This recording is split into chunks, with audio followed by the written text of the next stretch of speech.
An update today on the progress at Pennsboro Speedway, the story of a commenter calling me an idiot and then deleting their post, and the insane amount of racing the late model teams have already done in 2024. Let's go.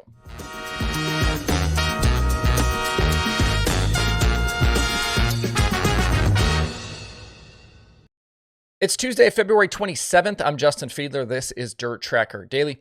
Lucas and the World of Outlaws are done in Georgia and Florida now for the Speed Weeks portion of the season. That is following last Saturday's finale at Golden Isles for Lucas. We won't see either national tour now for a month, with racing set to resume later in March. Over the next few weeks, the focus in dirt late model racing will be on some of the regional stuff, with the Spring Nationals getting going. You got March Madness coming up at Cherokee. You got the Comp Cams opener. The Hunt the Front series opens at Talladega, among others. I was in looking through some early season numbers this morning, and one thing really stood out to me, and that's the number of times some of these guys have already raced in 2024. For some comparison, the most that any sprint car team has run to this point is 8 races. Several teams have run all 4 outlaw shows and all 4 high limit races. That doesn't even come close to some of the late model guys. The first one I looked at was Brandon Sheppard. He ran a few nights of Wild West Shootout, and he's run basically everything down south. His current total is 23 races completed. So seeing that number, that made me dig in to find out who has the most so far. The next guy on the list who I checked out was Mike Marlar. He's a guy that was at Vado as well. He's actually at 24 races total, including a bunch of Outlaw and Lucas shows as well. From there, the easy one to always look at is Tyler Erb. He's never afraid to run 100 plus shows a season, and we know he's been super active already. He's got 25 races through Golden Isles. He ran everything at Vado, all of the Lucas shows. He ran Outlaws at Volusia for DCN and a crate race at Brunswick. He did not run the early Outlaw nights in January at Volusia, though. But even with that much racing, he's not the leader right now in dirt late model starts. That title belongs to Drake Troutman. He's run 26 race nights up to this point, all 6 at Vado, all 4 Outlaw nights, the 3 dirt car shows at Volusia, and every Lucas race.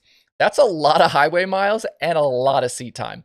And what none of these numbers even include are the test and practice days that have been available as well. There were 2 official practice nights at Vado, plus official extra track time at Golden Isles, Ocala, Alltech, and East Bay. And then that doesn't include all of the extra testing, some of the private stuff that some of these teams have done as well. Through this last Saturday night, there had only been 55 days so far this year. That means Troutman had raced every 2.1 nights. But several drivers have been in the car for easily well over 30 days so far, so that means at a minimum, they're in the seat every 1.8 days. That's absolutely bananas. I know most of these teams and drivers haven't seen their houses in a few months, so hopefully they're getting some downtime over the next few weeks before things start to ramp back up again, because they've certainly earned it.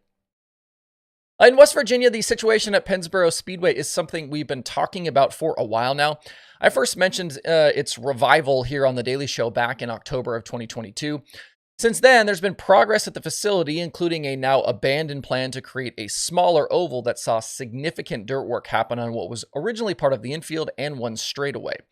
But in January of this year, Barry Braun and XR pivoted to instead bringing back the big track after working with local officials. The first race is scheduled for May 25th, but a warm winter has allowed them to get started on bringing that narrow egg-shaped half mile back to more modern standards. Just a few days ago over on the Pennsboro Facebook page, images and videos were shared of the widening process beginning for the track surface. You can see heavy equipment on the property. There's dozers and excavators, and they've already made what looks to be pretty significant progress. Lots of challenges remain, though, with the creeks and the bridges still needing to be dealt with. If you aren't aware, there are actually 2 creeks that effectively traverse the track itself, with bridges in the middle of one straightaway. There's one into turn 1 and another into turn 3. All will need to be widened along with that surface and brought up to current standards. One of the posts does say that the corners and bridges will be addressed in the next phase of work. We are currently in phase 1, so all of that will happen in phase 2. Other areas that need to be improved at Pennsboro include bathroom and concession buildings, where they're going to have the pit area, plus parking and seating. In the past, the infield was actually used as the pits, and that could certainly happen again. There would just have to be some modifications on the current grounds. The hillside seating will certainly return as well, but parking was always tricky in the past, so that's definitely a challenge they're going to have to overcome. It's no doubt going to be a busy next few months at Pennsboro in the lead up to their 2024 schedule of races. You can see all of these videos and photos over at facebook.com/Pennsboro Magic. They've got some drone stuff over there, so check that out if you are curious. Before we shut it down today, I wanted to jump back to Sunday's show for a second, where we talked about the high limit, and the prospect of promoting races and selling tickets. High Limit had a light Thursday crowd at Golden Isles, and my main point on that Sunday show was that some tracks in this first big season are going to present risks. Golden Isles, obviously in the heart of late model country, not a lot of sprint car races happen there, and it potentially won't be the last time we see a light crowd. Ramping up ticketing and marketing operations is no small hill to climb, and it's an area where their main competitor in World Racing Group with the World of Outlaws has a significant advantage. WRG has been doing this a very long time. They have a staff of people to handle these things at this point, and High Limit will get there. It's just not going to happen overnight. As we talk about the business of dirt racing, these are the areas where I want to shine a light for you guys so you understand what happens behind the scenes, and it gives you context for these situations. I mentioned on that Sunday show about High Limit starting from scratch, and I had a commenter call me an idiot because according to them, High Limit wasn't starting from scratch. I seem to clearly have forgotten that they had purchased the All-Stars. And in my reply to their unnecessarily nasty comment, I reminded them that the All-Stars didn't sell tickets to their events, so High Limit didn't inherit anything in the department of buying the series. The All-Stars survived on sanction fees and sponsorships, and things like ticket sales were left to the racetracks. They didn't have anything resembling a ticket and event marketing department for High Limit to get. High Limit has chosen a model, though, more resembling what World Racing Group does in trying to own more of that stack.